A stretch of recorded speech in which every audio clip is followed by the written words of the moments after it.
ভারত রং মহোৎসবের 25 বছর উপলক্ষে জানরং মহোৎসবে সংলাপ কলকাতার নিবেদন পঞ্চম বেদ।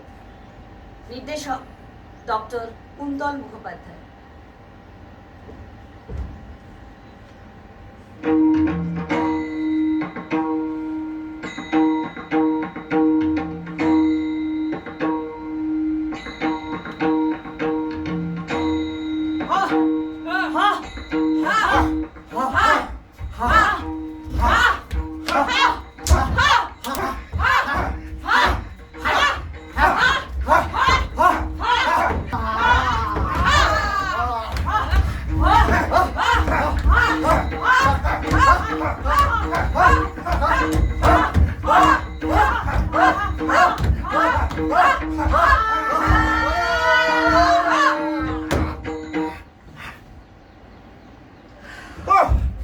মহিষটা যা বেগ দিয়েছিল না, আমি তো হলাম আজ বুঝি শিকার হলো না। মহিষ শিকার না হলে আমরা খেতাম কি?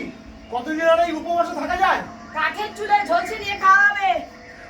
আমি বরঞ্চ ওই পশু সিন্ধুটা দিয়ে গলার মালা করব। এই আমার মালাটা? না না না না না, এই সিন্ধুটা দিয়ে আমরা অস্ত্র বানাবো। ওই বন্য সাপদের হাত থেকে নিজেদেরকে রক্ষা করা যাবে।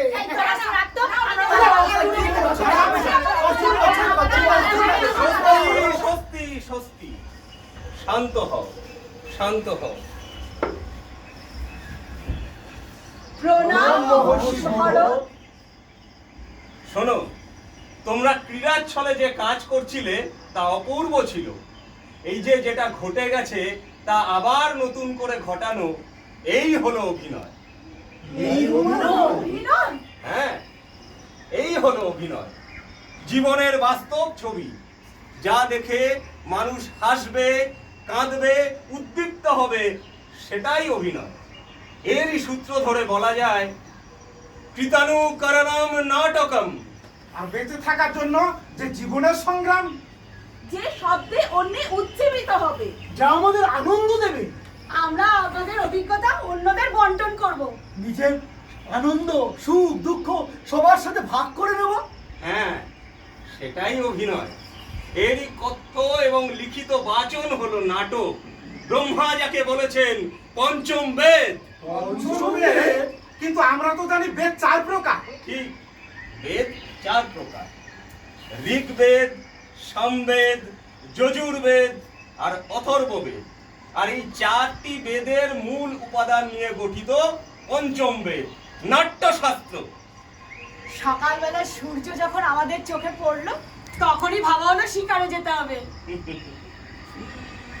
এই যে কথা, যেটা দিয়ে পাঠ শুরু হবে, সেটা ঋগ্বেদ থেকে নেওয়া। আজি আনন্দে ভোরের শিশিরে পুষ্প গন্ধে মন হলো চঞ্চল, তড়া করে সব চলো শিকারে চলো, চলো শিকারে চলো, চলো শিকারে চলো। এ হলো গান, এ হলো সামবেদ থেকে নেওয়া। আমি তো মহিষকে নকল করে, অভিনয় করে ওর কাছাকাছি পৌঁছানোর চেষ্টা করছিলাম। অভিনয় যজুর্বেদ থেকে সংগৃহীত। হ্যাঁ, আমি ওকে বলেছিলাম চোখে মুখে কখনো ভয়, শরীরে আনন্দ রেখে মহিষ সাজতে। ভয়ে অঙ্গে সেদ, আনন্দে মন পুলকিত করার চেষ্টা করছিলাম। এ হলো রস, এটা অথর্ববেদ থেকে পাওয়া। আর এই চতুর্বেদ থেকে কিছু কিছু নিয়ে তৈরি হলো নাট্যশাস্ত্র, যাকে বলে পঞ্চম বেদ, তাই তো? একদম তাই। আর এই অভিনয় 4 প্রকার: বাচিক, আঙ্গিক, সাত্ত্বিক, আহার্য।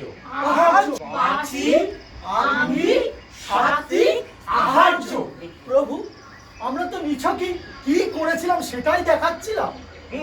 কিন্তু এই দেখানোর মধ্যে দিয়েই তোমাদের যূথবদ্ধতা, অভিজ্ঞতায় অংশ নেওয়া, ভয়কে জয় করে জীবনের জয়গানের কথা বলা হয়েছে বলে সেটা নাটক হয়ে উঠলো।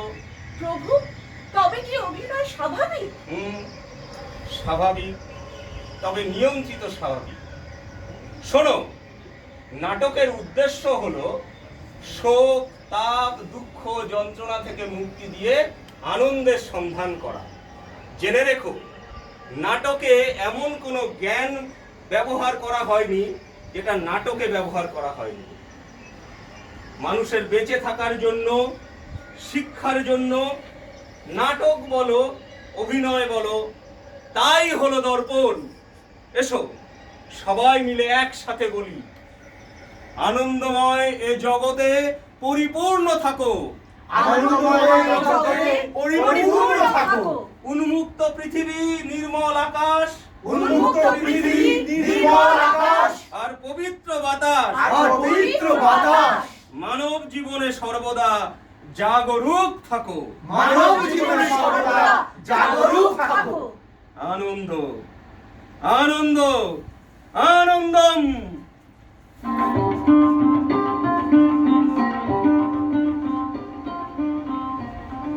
এসো বন্ধু, নাটক নিয়ে থাকি। এসো আরো বেঁধে বেঁধে থাকি।